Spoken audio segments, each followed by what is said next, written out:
So since I've got a little bit of time before my new replacement torsion bars come in to rebuild the entire suspension, I think it would be a good time to drop the steering box and see what's going on inside, since it's just hanging on by the tie rods anyway and the steering column. So first thing I'm going to do is take the tie rods, label them left and right so that I can set the new tie rods to the same length.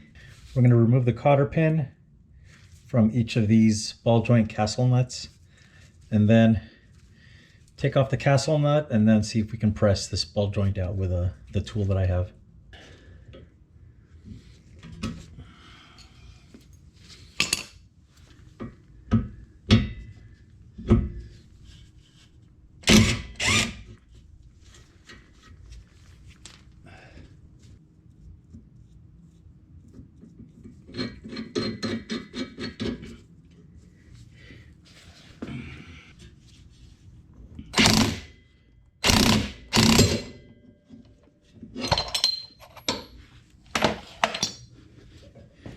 Very nice.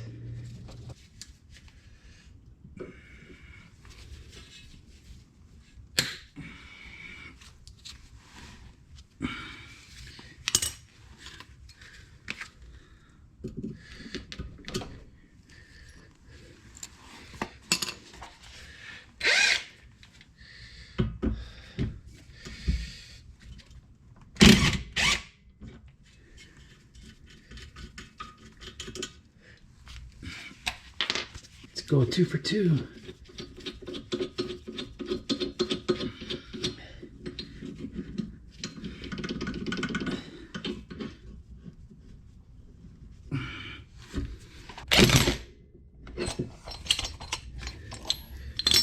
Easy peasy with the right tools.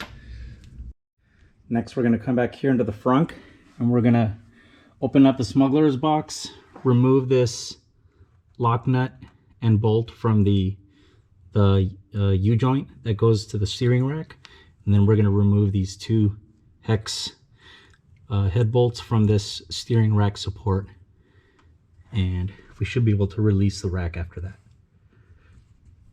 Put a box or something cushioning underneath the steering rack so that when you release it, it doesn't fall to its death.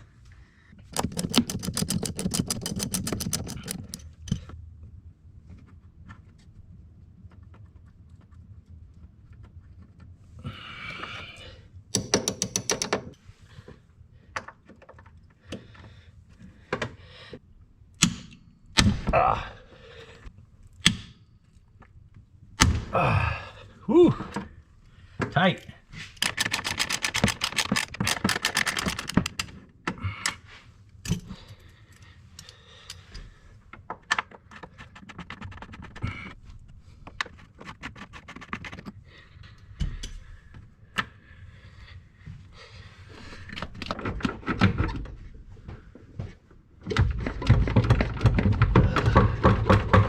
Get out. So this finally happened off camera. This U-joint, or this spline shaft, was stuck inside this clamp on the U-joint, and I kept shoving wrenches in there and prying to try to get this joint to loosen, even though I had removed the bolt. Eventually I was able to grab this with some channel locks on this flat, get a screwdriver in there and pry it up until this finally released from this, and now we should be able to pull this from the bottom of the car.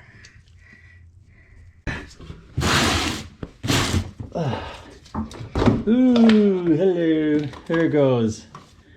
Down, down, down. And the fuel pump is just chilling. All right. Ugh. Oh boy. Oh, greasy. Yuck.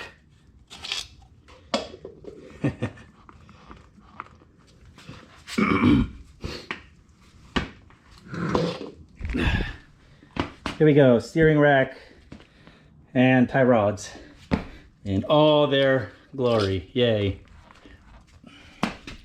What a mess.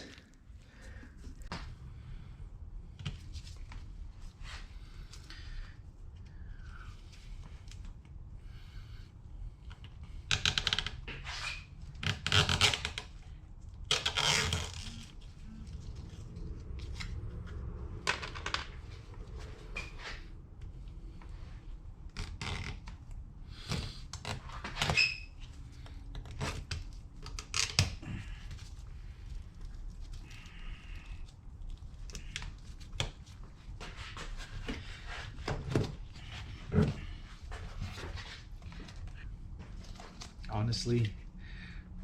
I'm just gonna cut this boot off. Look at this.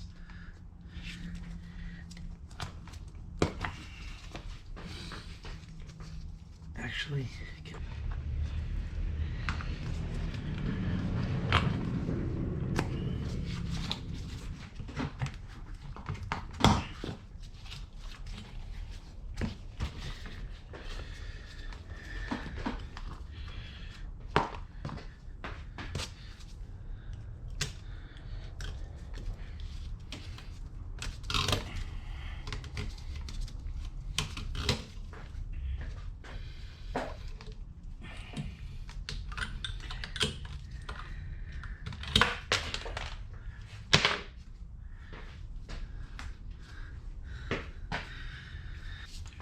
why I'm trying to save these. Imposible de quitar.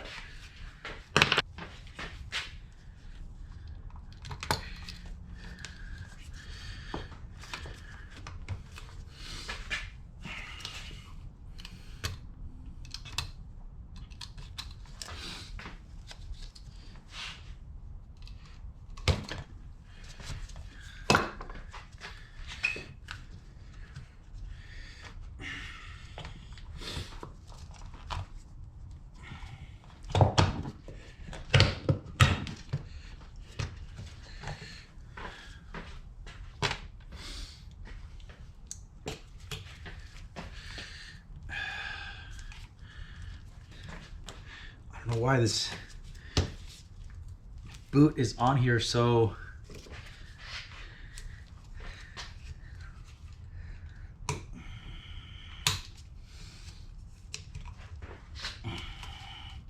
just gonna cut the boot off because why not? There's no reason to save it. Boy, this rubber is like really stiff.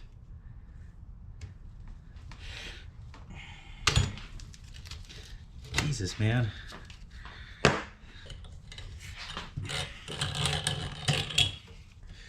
Finally. Jeez.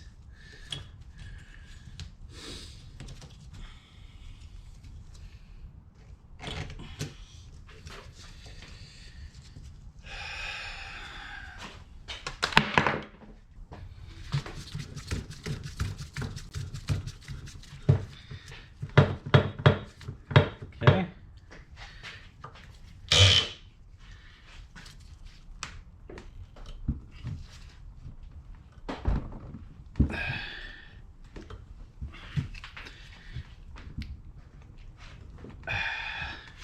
Whew.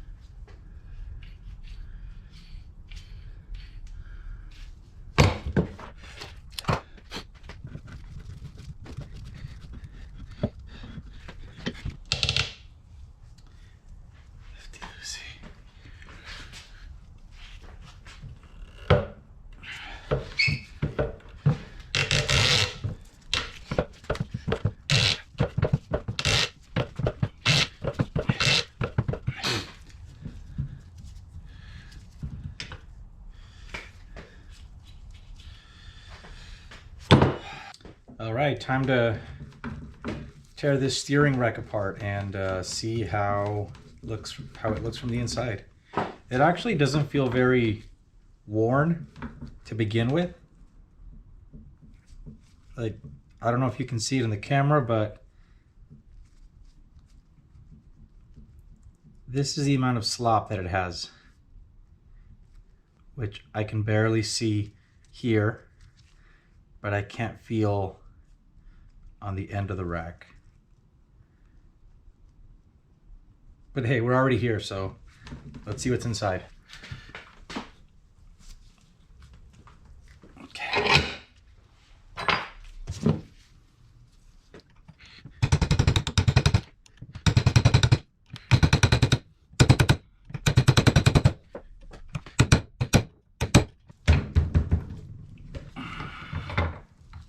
Okay, first two stakes released.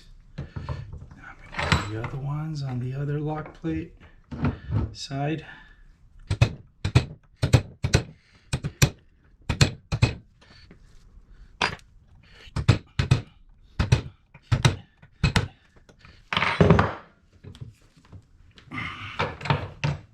Okay, almost there. Oh, great. I love working on greasy parts. My favorite. Man.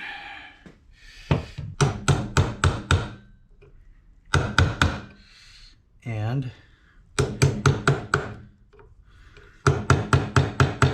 put a socket on here.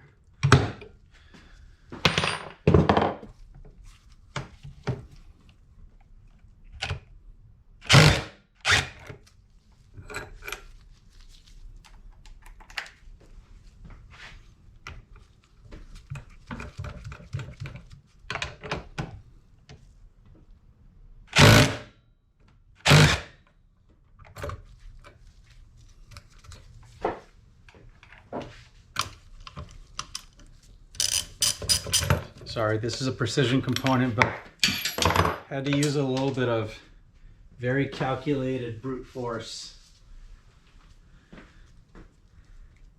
Okay. Alrighty. These little guys fell out from inside in here, like this. So these were in here like that. Oh, shoot. So after I unbent the tabs on this lock plate, I was able to turn these 13mm bolts and free this coupler from the steering shaft. And it's got these little bushings and the bolts and this little lock plate. And on the other side is another lock plate with two more bolts that should be exactly the same that are going into this yoke as well. So I'll just leave these for now, put them aside. We'll continue with the rack itself.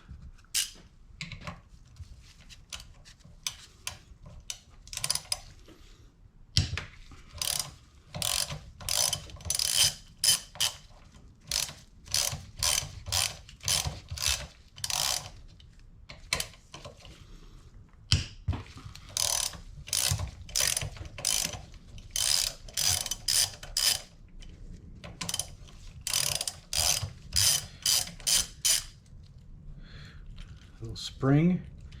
There's a spring in here. I'm holding it down so it doesn't fly off as soon as I release the bolts.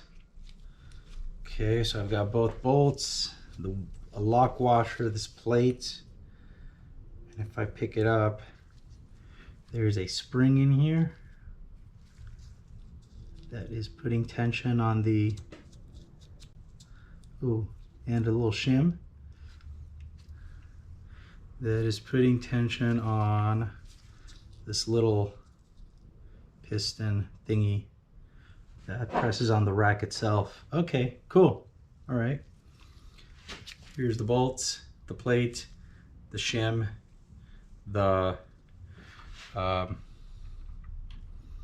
this little piston looking thing that is a little bit worn, the spring, and you can see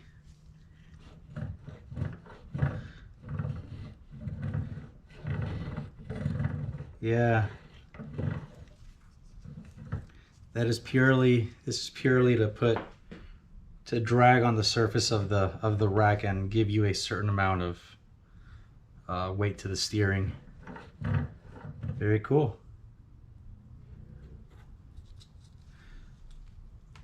this bore is pretty nice in here. You can feel a tiny bit of play, but it's pretty round. Okay, put these parts aside. Flip this over again to show you guys.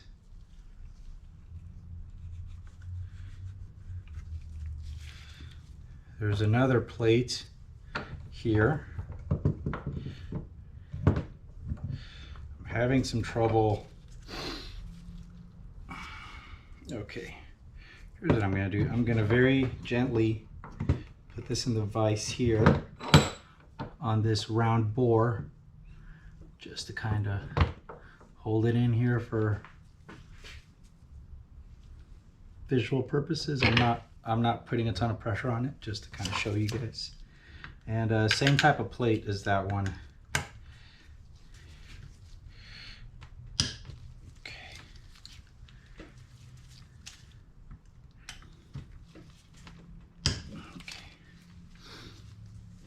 These bolts holding these caps in did not have a lot of torque on them.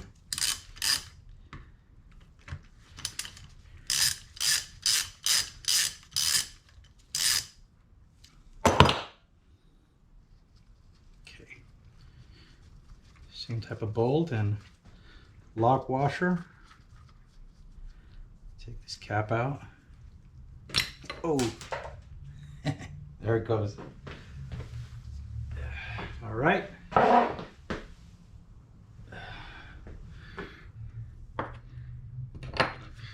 This one has a shim. Is this a shim? I think it's a shim that is stuck. Can I take this off? Yup. It's like a little stack of shims. Yeah, there's one more there and there's one more here. I'll peel them apart later, but there's at least 2 shims here that are shimming this bearing. Cool.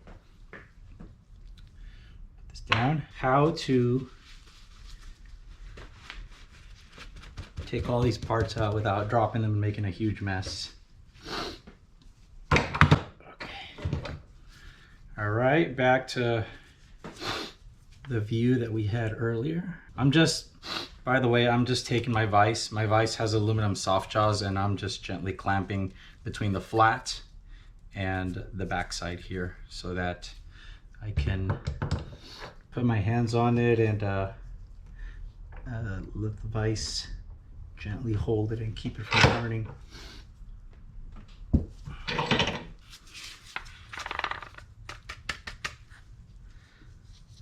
Oh, there's a snap ring here. Let's take the snap ring. Let's see if we can take it out and not lose it. I have a love-hate relationship with snap rings. They are brilliant retaining devices, but man, I am just not very careful with them. And then they disappear. They just into the atmosphere. Come on, there we go. Oh yeah. I use these pliers to push it open and grab it, and here we are. Okay, there's a little washer here underneath. Ooh, there's 2. There's a washer and then there's a shim underneath that because the shim is a lot thinner. There it is. Okay, oh come on, get out of there. There we go. Washer on top, shim on the bottom. I see, the bearing probably stays in there and this shaft comes out this way once I take the nut out. Probably, maybe. If you can take this nut off carefully. So after thinking about this for a little bit, the rack and pinion do bottom out.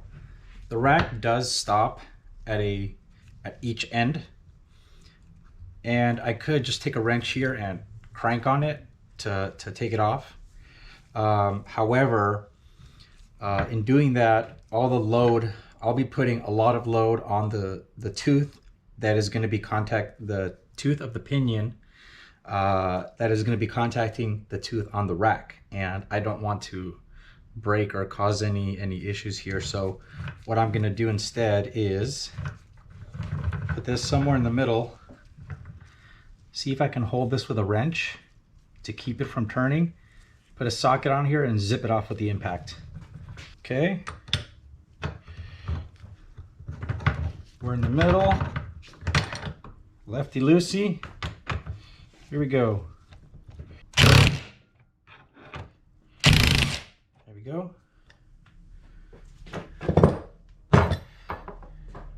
Perfect. Nut came off. This little yoke came off too. It's on a, okay, it's got a washer below it, and it has a spline.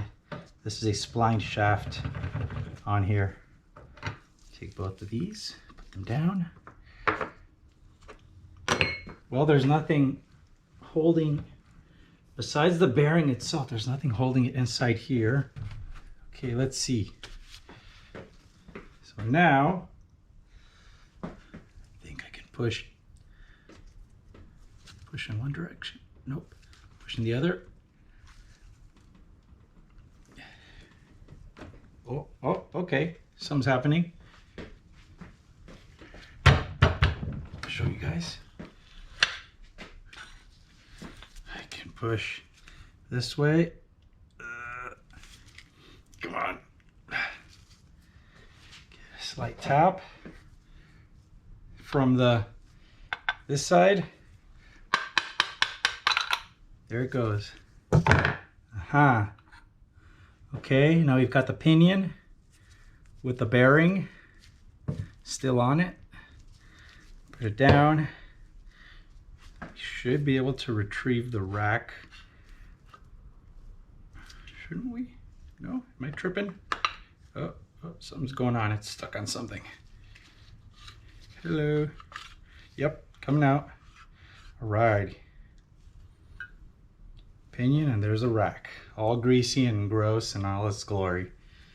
And here is the empty case with some little spring clamp retainer things on each side.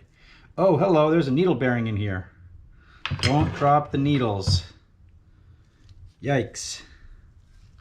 There's a needle bearing in there, and I could see the little needles moving up like fingers trying to go somewhere.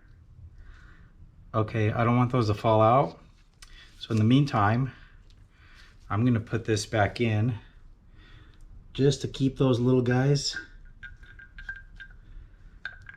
from not going anywhere until I figure out what to do about these bearings. So yeah, let me put this guy back in here. There we go. Okay, very good. All right, time to clean this up, and then we'll start looking at the condition of all the parts.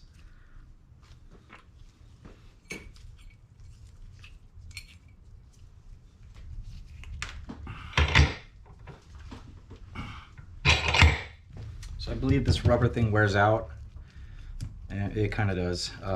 The rubber gets old and wears out, and that is detrimental to steering feel, so we're going to replace this as well.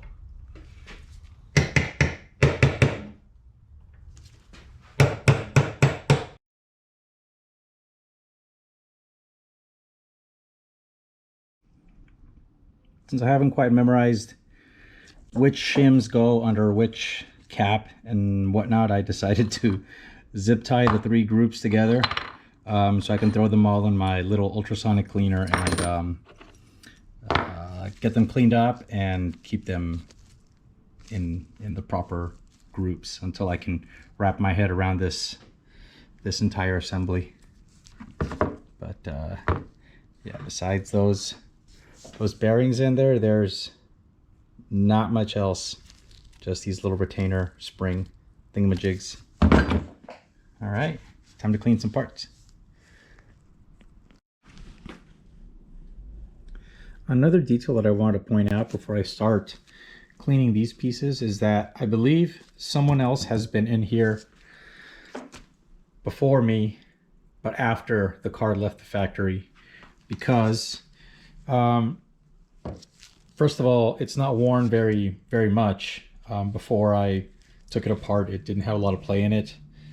I don't see a lot of wear on any of the teeth, but also the grease that's on here is still pretty clear and clean, and it's not all separated and ancient and or smelly or anything. So that tells me that someone was in here before my ownership, and at the very least lubed up this entire rack, if not rebuilt it, because the grease in here is in pretty decent shape. And you can see there's the bore of the sleeve.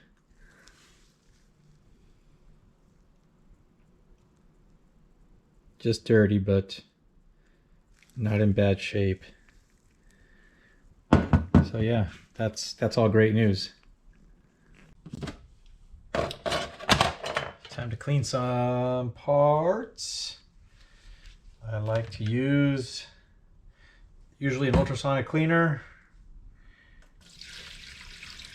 hot water,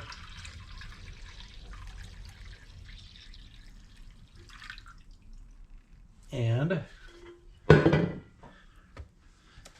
some blue dish soap, and that usually does the trick. Let's see if it works here. Fortunately, most of these parts aren't super duper dirty. They're just a little greasy and a little grimy. Let's drop all this stuff in here. Oh yeah, let's plug it in. That would help too, wouldn't it?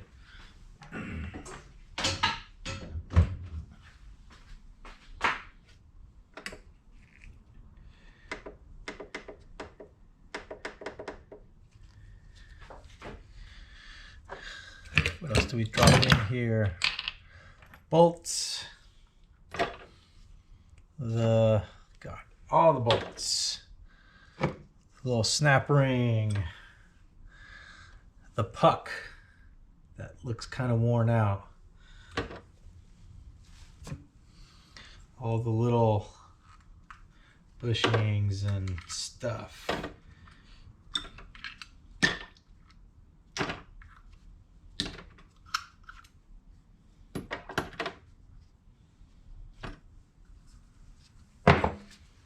Yoke. All that. And I think that should do it for now.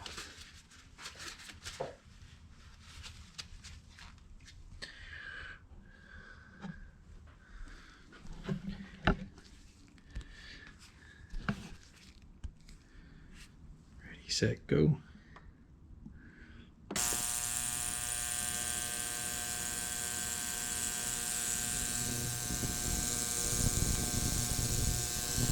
Away we go. Let it sit here and do its thing for some time. And we'll do some other stuff, like try to pull this bearing off of the pinion.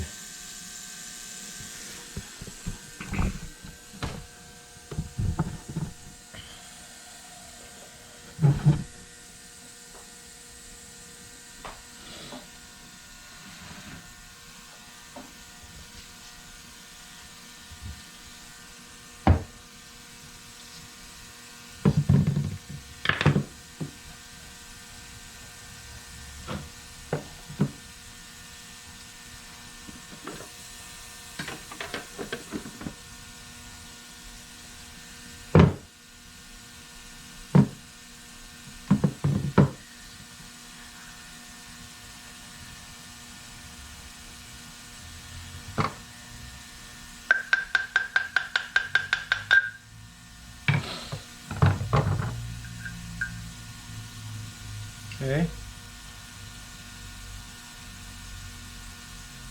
Bearing pinion. O-ring. Where is this O-ring? I didn't realize this O-ring was here. It just was the color of grease. But I guess there's an O-ring.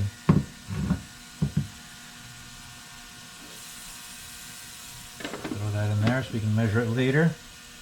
And the needle bearing.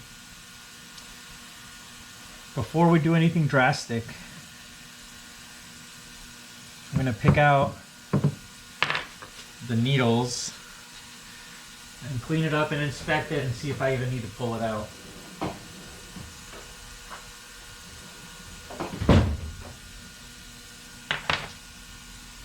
So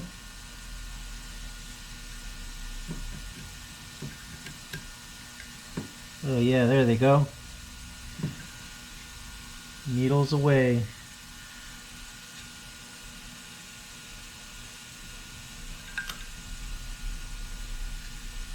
Fortunately, they're steel, so they should be magnetic. Hardened steel. Here we go.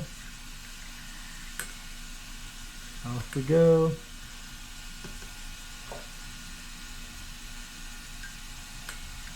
So I ordered more of these needle bearings with the whole cage and everything, but as backups. But from what I've read, if the needle bearings themselves look okay, you don't need to pull the whole thing out. So since it's already pressed in and everything, I'm going to clean this up with carb cleaner or something. Maybe throw it in here and inspect it for. All right, I think that's all of them. Let's see how many we have. There are no more in here. It's been a few minutes and this is all looking pretty gross in here. So I think the cleaner is doing its job, and I haven't been in here scrubbing or agitating the water or anything. This is all. This is the machine is doing it the way it's supposed to, and you can see the waves on the surface of the water. Pretty cool.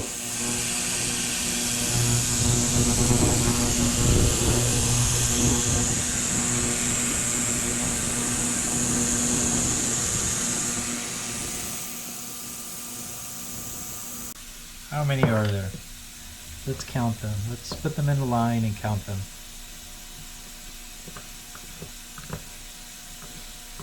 5, 10, 15, 20, 25, 26, 27, 28, 29. 29 needles. Into the pot they go. Bye-bye. You know, I mean, using a can of carb cleaner and or brake cleaner or degreaser will work just fine, but I really like this cheap little ultrasonic cleaner because you can clean kind of intricate things like throttle bodies or carburetors that have little passages and things everywhere that you would normally not be able to get to. And as long as it fits in the chamber, even if it's halfway in, the ultrasonic waves will vibrate all the junk off, and then you can flip it over and do the other side, and usually most of them heat up the water, and you can use it with soap or degreaser or whatever you want. And I've used this ultrasonic cleaner to clean all the a lot of the interior parts for my engine. So and I think I bought this at Harbor Freight, I don't know, 6-7 years ago, for no more, would have been about 8 years ago, for maybe like, I don't know, $40 at the time or something, and it's been worth every single penny. So yeah, if I find one on Amazon that is a similar unit, I'll link it in the description so that you can give one a shot. They're pretty cheap and they're amazingly useful.